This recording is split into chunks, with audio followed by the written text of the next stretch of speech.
Good morning, Meshach. It's Wednesday, March 3rd, and on Tuesday, March 2nd, John Green put out a video titled, What's Not in the Frame? The video discussed several topics that John didn't feel comfortable sharing with millions, but which simultaneously felt disingenuous not to share. More importantly, the video focused on the concept of framing our internet personas, and the way that framing can distort people's perceptions of online media personalities. I really connected with that video, so today I want to take you outside of the frame. So for starters, it's not the morning. In fact, it's very rarely the morning when I utter the words, "Good morning, Meshach."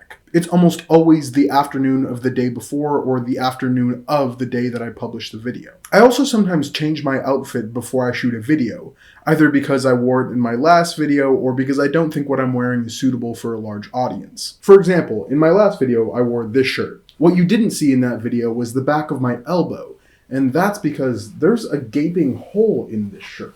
In this way, online spaces create a frame in which reality is not just distorted, it's entirely flipped. I would never wear a shirt with a hole like that in public, but because I get to control the framing of my own videos, it's not just acceptable to wear that shirt, it's preferable to the shirt I was actually wearing.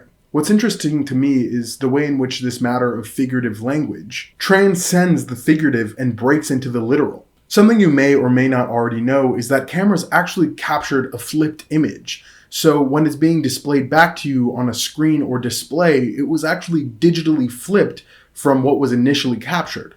In this way, art imitates life. Another thing, that wasn't casual insight like it may have seemed.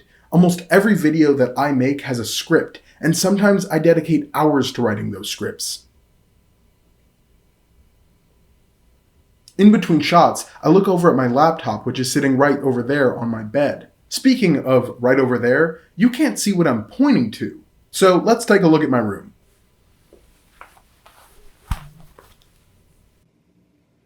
Yeah, not much to see. But still important to remember that what you're seeing isn't the whole picture. What you're seeing isn't the whole picture. Did you hear me? Did you understand me? I did not just show you my whole room. Everything I had to hide was outside of frame, under my bed, in my closet, behind the camera. But unless I told you that, you wouldn't have known. Even now, you still don't know. I could be an actor. This could be a studio. I'm not, and this isn't. But don't forget that a frame is impossible to avoid, even when someone you trust is presenting the information. Now, I want you to trust me, and I do think I'm being as honest and forthcoming as one should be on the internet. But just like everyone else on the internet, I get to frame the way that you see me. This whole video is framed to be thought-provoking and entertaining. Even the intonation in my voice is part of the framing. I don't normally talk like that.